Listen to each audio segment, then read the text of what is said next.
মধ্যরাতের চাঁদ। পর্ব ১-২। লেখনীতে মুস্তারিন মুশাররাত। নীরব ছবিটা হাতে নিয়ে গভীরভাবে তাকিয়েছিল। চেনা মুখ অপ্রত্যাশিতভাবে এখানে দেখে ওর দৃষ্টিতে বিস্ময়ের ঝলক খেলে যায়।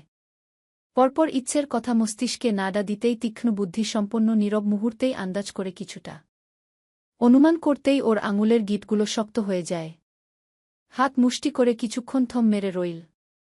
মেয়ের কথা শ্রবণ হতেই প্রীতি তাকাল। নীরবের হাতে ছবিটা দেখে নিজ থেকেই বলল, ভাইয়া পছন্দ করেছে ছবির মেয়েটিকে।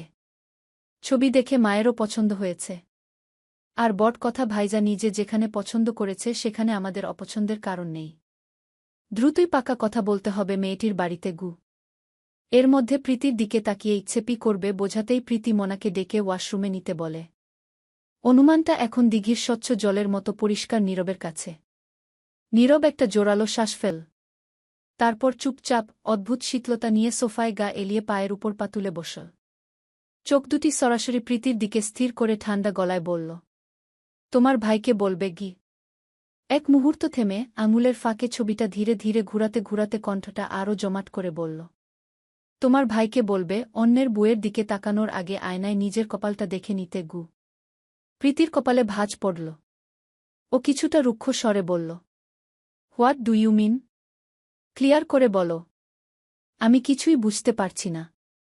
অন্যের বউ, তারপর তাকানো মানে কি বলতে চাইছ তুমি? ডক্টর সাহেবকে বলবে সে ভুল জায়গায় নজর দিয়েছে। অন্যের বুকে নিজের করার কথা ভাবছে। আই থিঙ্ক সে জানে না, তাই এমনটা হয়েছে। তাকে ক্লিয়ার করে বলে দিবে। বলতে বলতে নীরব এবার সোজা হয়ে বসল। পিঠ টানটান। হাতের ছবিটা সামনে বাড়িয়ে আঙুলের মাথা ছবির উপর রেখে এক গা অথচ ঠান্ডা স্বরে বলল, শি ইজ ইয়ানুর প্রত্যাশা গু। এক মুহূর্ত থেমে চোখ দুটো সংকুচিত করে খুব স্পষ্ট গলায় বলল, মিসেস প্রত্যাশা নীরব। My Mrs. My women. Clear? মেঘ বিনা বাজ পড়ার মতোই অবাক হল প্রীতি। সুশ্রী চেহারা বিস্ময়ে ঠাসা হয়। পাতলা আকর্ষণীয় ঠোঁটজোড়া নেড়ে বিস্ময় ঝড়ল কণ্ঠস্বরে, তুমি বিয়ে করেছ? প্রশ্নটা ফুলিশের মতো হল না? পাল্টা প্রশ্নে প্রীতি থতমত খায়। হালকা গলা খাকারি দিয়ে বলল, না মানে জানতাম না তাই। নীরব উঠে দাঁড়াল। টিটেবিলের উপর রাখা বাইকের চাবি হাতে তুলল। পরপর আঙুলের ডগায় চাবিটা ঘুরাতে ঘুরাতে সতর্ক করতে সাবধানী বাণী আউডাল, ডাক্তার সাহেবকে আমার হয়ে বলে দিবে তাকে ফার্দার অন্যের বুয়ের দিকে নজর দিলে তার পরিণতি খুব মিষ্টি হবে না। Believe me. Tell him to fix his eyes before he loses them forever উ। আর একটাও টু শব্দটি না করে নীরব গটগট পা ফেলে চলে যায়। ভাইকে থ্রেড দেওয়ায় প্রীতির রাগ মুহূর্তেই সপ্তম আকাশ ছুল। সাজ নামার সাথে সাথে ধরণী অন্ধকারের মোটা চাদরে মুড়িয়ে গিয়েছে। বিশাল রাজকীয় বাড়িটির ড্রয়িং রুমে হঠাৎ করেই ছ্যাঁত করে ওঠে কাঁচ ভাঙার বিকট শব্দ। সার্ভেন্টরা আতঙ্কে থমকে যায়। ছোট্ট ইচ্ছে টিভির সামনে বসে কার্টুনে মগ্ন ছিল। শব্দের তীব্রতায় ভয়ে লাফিয়ে উঠে থরথরিয়ে কাঁপতে থাকে। সার্থক ততক্ষণে ঘরে ঢুকেছে, মুখে এক ধরনের খসখসে অন্ধকার। চোখ দুটো জ্বলছিল রাগে। বাড়ি থেকে বিয়ের প্রস্তাব পাঠানোর আগে নিজস্ব লোকের মাধ্যমে প্রত্যাশার বাবার সাথে কথা বলতে পাঠায়। কালকে তাদের মেয়েকে বরঘর থেকে দেখতে আসবে। ভদ্রলোক শোনার সাথে সাথে না করে দেন। স্পষ্ট বলেন, এই তো কদিন আগেই তাদের মেয়ের আকদ হয়েছে। এই খবর লোক মারফত শোনার জন্য মোটেই প্রস্তুত ছিল না সার্থক। প্রচণ্ড রাগ হচ্ছিল। নিজেকে হেল্পলেস লাগছিল। তারপর বাড়ি ফেরার সাথে সাথে প্রীতি নীরবের দেওয়া থ্রেড সহ সবটা বলে। নীরবের থ্রেড শুনেই মাথা রক্ত চড়ে যায়। রাগে, হতাশায় আর অসম্মানে পুড়ে যাচ্ছে ভেতরটা। রাগে ক্ষোভে কাচের টিটেবিলে পা তুলে শরীরের সমস্ত শক্তি দিয়ে লাথি মারে। শব্দ করে উল্টে যায় কাচের দামি টেবিলটি। পরপর পাশের ফুলদানি ছুঁড়ে ফেলতেই সব চূর্ণবিচূর্ণ। কাচের ঝনঝন শব্দ যেন সারা ঘর জুড়ে রাগের বহিঃপ্রকাশ। দূরে হুইল চেয়ারে বসে থাকা তানিয়া খান মনাকে ইশারা করেন। মনা তৎপর হয়ে ইচ্ছেকে কোলে তুলে দ্রুত সিঁড়ি বেয়ে উপরে চলে যায়। তানিয়া দীর্ঘশ্বাস ফেলে বললেন, সার্থ বাবা, শান্ত হ। মেয়েটার যখন আকদ হয়ে গিয়েছে, ছেড়ে দে। তোর জন্য আরও সুন্দরী, আরও যোগ্য মেয়ে খুঁজে আনব রে বাবা গু। সার্থক চুপচাপ দাঁড়িয়ে রইল। ভেতরটা যেন আগুনে ঝলসে যাচ্ছে। চুলের মুঠো ধরে গভীর শ্বাস নিতে থাকে নিজের রাগ সামলাতে। প্রীতি দুপা এগিয়ে এল। আলগোছে সার্থকের কাঁধে হাত রাখল। সার্থক ঘাট ঘুরিয়ে তাকাতেই প্রীতি চোখের ইশারায় আশ্বাস দিল। বলল, কুল ব্রো, কুল। হাইপার হোস না। আমি তোর ফিলিংসটা পুরোপুরি বুঝতে পারছি গু। তারপর মায়ের দিকে তাকিয়ে ঠোঁটের কোণে তাচ্ছিলের হাসি এনে বলল, মন থেকে যদি একবার কাউকে ভালো লেগে যায় মা, তখন আর এর থেকেও সুন্দরী, এর থেকেও ভালো, এক কথায় তার থেকেও বেটার কাউকে দিয়ে হয় না। তার মতো কাউকে দিয়েও হয় না। যায় না সেই জায়গাটা পূরণ করা। সেই জায়গাটা আজীবন অপূর্ণই থেকে যায়। I know ওয়েলগ। তানিয়া হতাশ শ্বাস ফেললেন। ভালো করেই জানেন এরা কম রাগী আর জিদি নয়। ছোটবেলা থেকেই এদের যা পছন্দ সেটাই চাই। চাই মানে চাই। সিটি কেয়ার ক্লিনিকের কনফারেন্স রুমে মালিক ডা রশিদ, যিনি একজন অভিজ্ঞ চিকিৎসক, সাথে ক্লিনিকের কয়েকজন ডিউটিরত ডক্টর, স্টাফসহ বেশ কয়েকজন উপস্থিত। নীরবের দুই পাশে সেদিনের দুইজন অফিসার। এসআই তানভীর নীরবের হাতে কিছু কাগজ দিল। পুরো রুম জুড়ে থমথমে পরিস্থিতি বিরাজ করছে। নীরব টেবিলের উপর কিছু কাগজ রাখল। বলল, এই রিপোর্টগুলোতে যে ইনফেকশনের কথা বলা হয়েছে ময়নাতদন্তে তা পাওয়া যায়নি। ভুয়া রিপোর্ট বানানো হয়েছে। ভুল চিকিৎসায় রোগী প্রাণ হারিয়েছে। এটা কার কাজ? ডা রশিদ মুখ শক্ত করে বললেন, অফিসার, আপনি পুলিশ। আইনি ক্ষমতা আছে আপনার। তাই বলে হাসপাতালের ভেতরের ব্যাপারে এত বাড়াবাড়ি করা আপনার কাজ নয়। ভুল তো মানুষেরই হয়। ভুল হয় গু। নীরব থামিয়ে দিল। ভুল যদি একটা জীবন কেড়ে নেয় সেটা ভুল না, সেটা অপরাধ। আমি জানতে চাই এই রিপোর্টে কার স্বাক্ষর? রশিদ দম্ভ নিয়ে বললেন, পুলিশ হয়ে ডাক্তারদের রিপোর্ট নিয়ে প্রশ্ন তোলাটা শোভন নয়।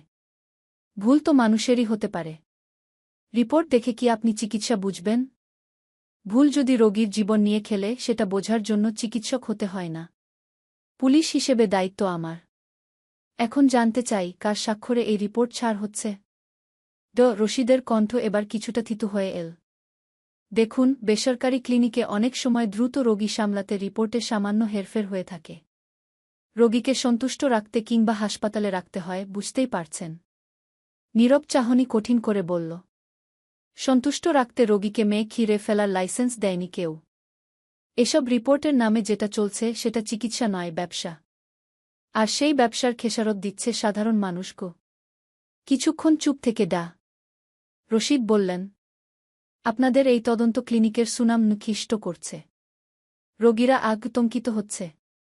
সাধারণ একটা মিস্টেক নিয়ে আপনারা বাড়াবাড়ি করছেন গু। নীরব হেসে বলল, সুনাম তো তখনই থাকবে যখন এখানে মানুষ সুস্থ হয়ে বাড়ি ফিরবে, মর্গে নয়। ক্লিনিকের সুনাম যদি ভুয়া রিপোর্ট আর কমিশনের উপর দাঁড়িয়ে থাকে সেটা ভাঙা দরকার। তারপর চোখমুখ কঠিন করে প্রগাঢ় রুক্ষ স্বরে বলল, গত 1 মাসে 5 জন রোগী ভুয়া রিপোর্টের ভিত্তিতে ভুল চিকিৎসায় গুরুতর অসুস্থ হয়ে পড়েছে। একজন মৃত্যু মুখেও পতিত হয়েছে। এরপরও আপনার বলতে লজ্জা করছে না সাধারণ একটা মিস্টেক? আমাদের কাছে আরও প্রমাণ আছে। কিছু ডাক্তারের সাথে কমিশনের চুক্তি আছে। রিপোর্টে ইনফেকশন লিখে অতিরিক্ত টেস্ট করানো হয় গে। নীরব উঠে দাঁড়াল। বলল, অভিযোগ আর প্রমাণের উপর ভিত্তি করে আপনাকে অ্যারেস্ট করা হল। তানভীর, অ্যারেস্ট হিম গ। তানভীর ত্রস্ত উঠে দাঁড়িয়ে, জি স্যার বলে মালিকের হাতে হ্যান্ডকাফ পড়াল। হঠাৎ পাকা আমের ঘ্রাণে মাছিরা যেমন ভনভনিয়ে আসে, ঠিক তেমনি কই থেকে কয়েকজন টিভি চ্যানেলের সাংবাদিক ছুটে এল। নীরব তখন পুলিশ সুপারের কার্যালয়ের গেট দিয়ে প্রবেশ করছিল। ওকে ঘিরে ধরে ক্যামেরা, মাইক, ফ্ল্যাশ ঝলসে উঠল। একজন সাংবাদিক তাড়াতাড়ি মাইকে গিয়ে বলল, স্যার, সিটি কেয়ার ক্লিনিকের বিরুদ্ধে এত বড় দুর্নীতির প্রমাণ কিভাবে সংগ্রহ করলেন? নীরব ভারিক্কি গলায় সংক্ষেপে বলল, দুর্নীতির গন্ধ ছড়িয়ে গেলে তার সূত্র ধরে পৌঁছানো কঠিন নয়। আরেকজন সাংবাদিক গলা উঁচিয়ে জিজ্ঞেস করল, আমরা কি খুব শিগগিরই দোষীদের শাস্তি দেখতে পাব? নীরব থামল না, এগিয়ে যেতে যেতে বলল, আইন নিজের পথে হাঁটছে। অপেক্ষা করুন।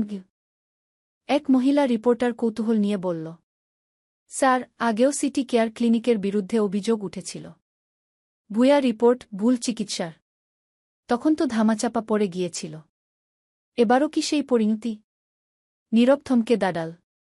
চোখ দুটো কঠিন হল, গলা ভারী। এবার যারা চাপা দিতে আসবে তাদেরও জবাবদিহি করতে হবে।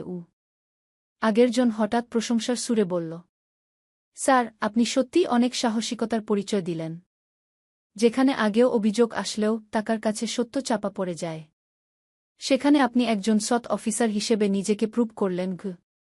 নীরব এক ঝলক তাকিয়ে হালকা মাথা নেড়ে মৃদু গলায় বলল, এটা আমার দায়িত্ব। দায়িত্ব পালন করেছি। ধন্যবাদ। তারপর আর কোনো দিকে না তাকিয়ে দৃঢ় কদমে ভেতরের দিকে এগিয়ে গেল নীরব।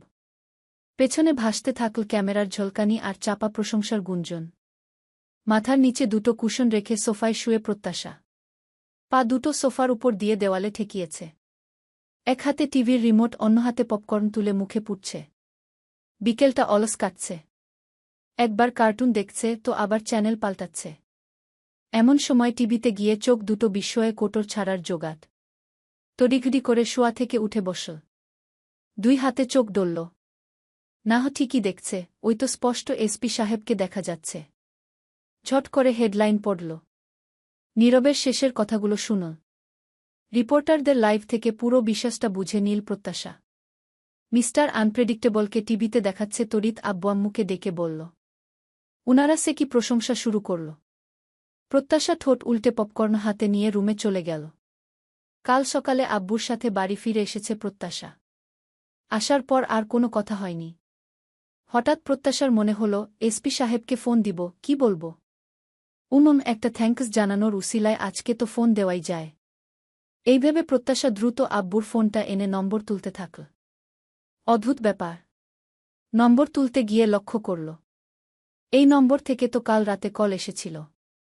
ডিনার করে রুমে এসে দেখে 2বার মিসড কল উঠে আছে। আননাউন নম্বর দেখে প্রত্যাশা ভ্রু কুঁচকে ভাবে, আর দরকার সে আবার দিবে। 2বার কেন, 212 দিবে। এই ভেবে রাতে ঘুমিয়ে পড়েছিল।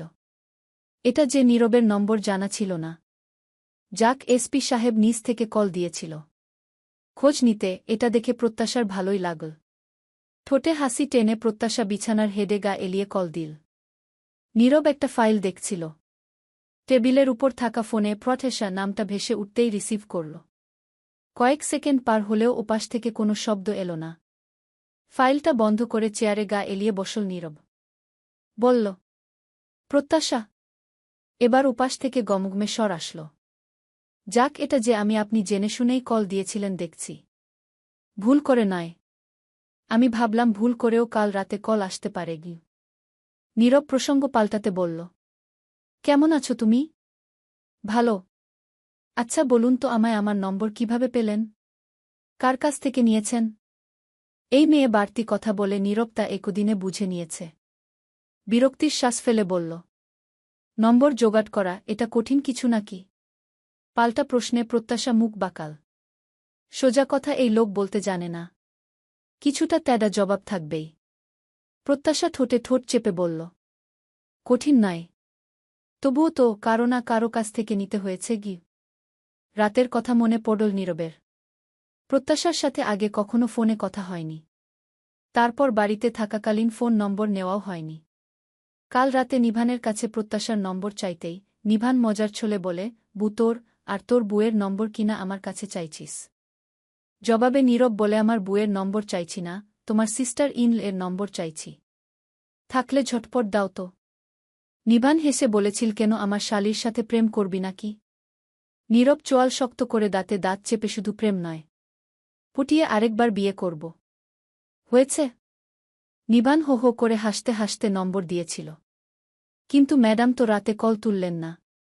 নীরব উত্তরে বলল, ভাইয়ার কাছ থেকে। ও।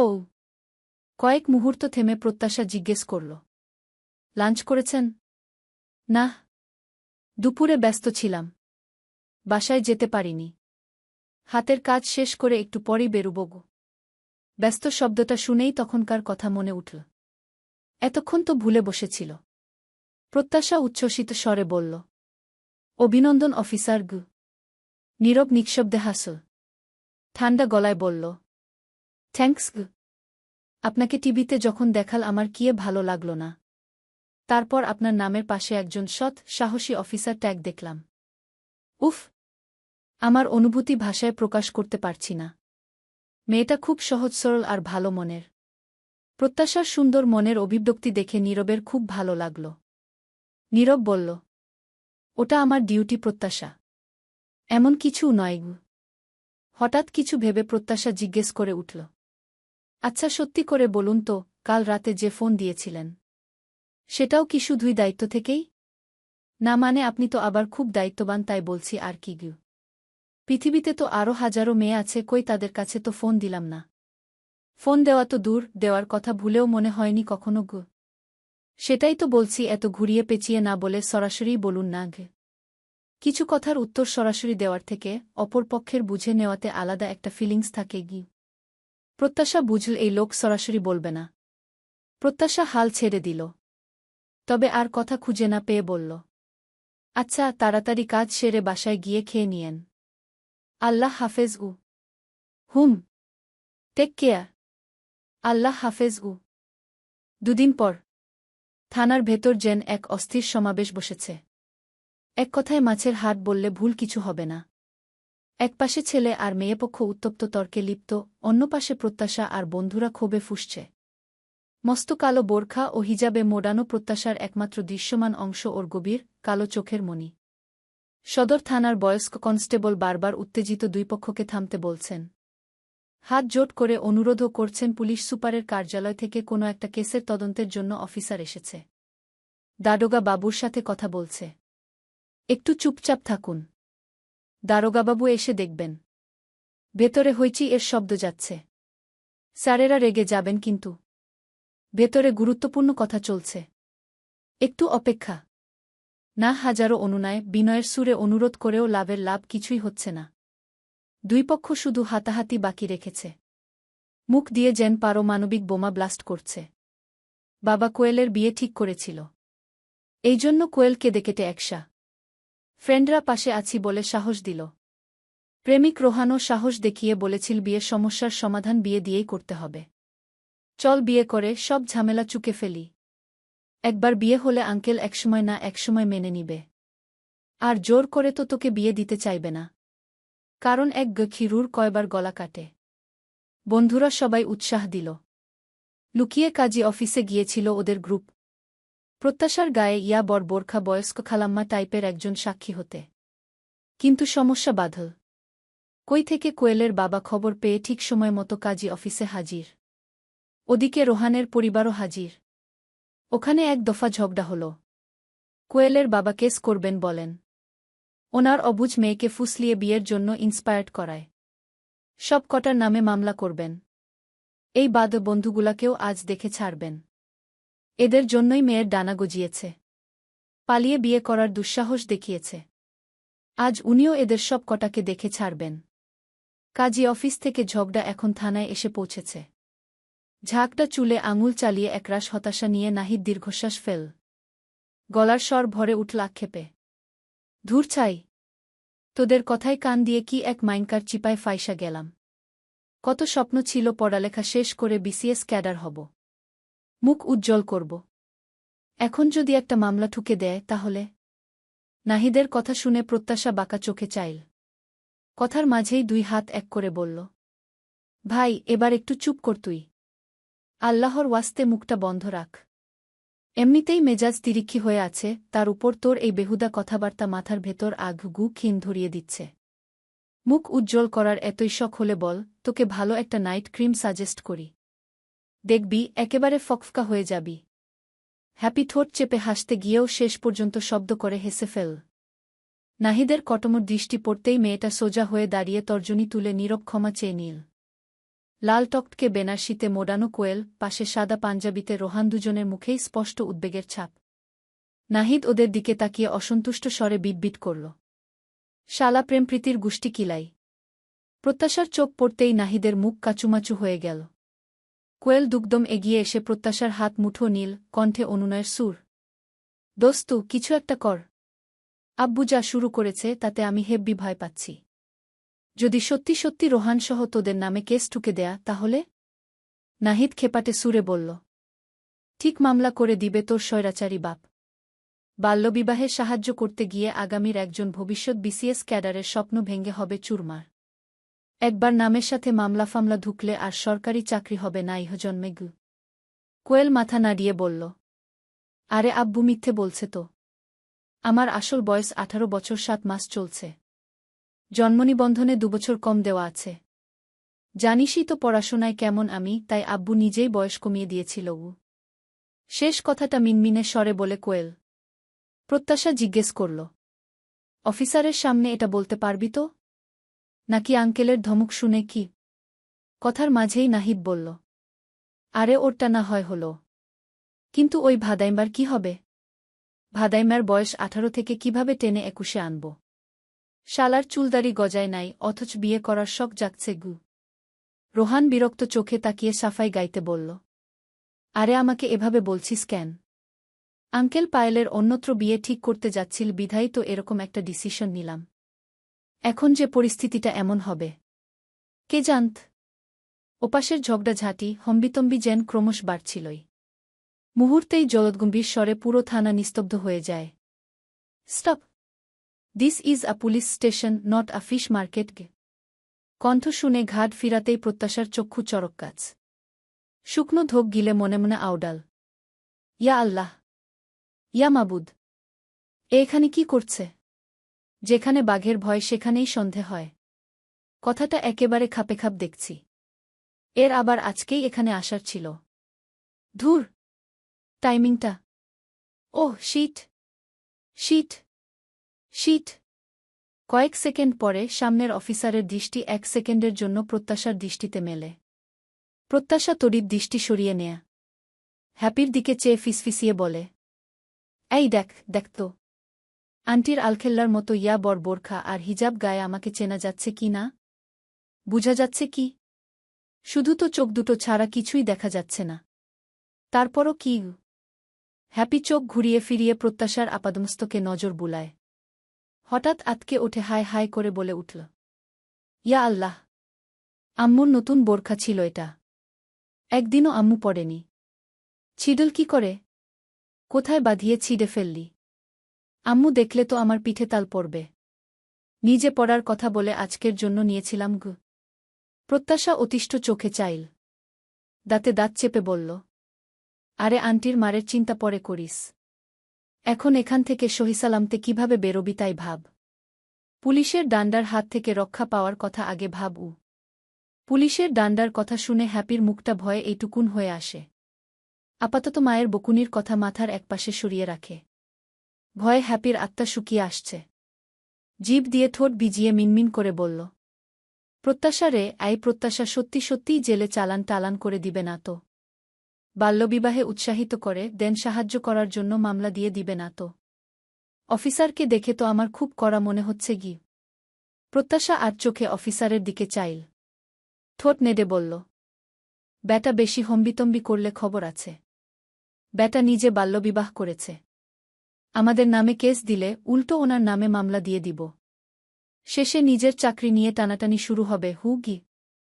হ্যাপি বিস্ময় নিয়ে শুধাল, তুই চিনিস ওনাকে? চলবে। বড় পর্ব। নাইস, নেক্সট বাদ দিয়ে বড় গঠনমূলক মন্তব্য করবেন।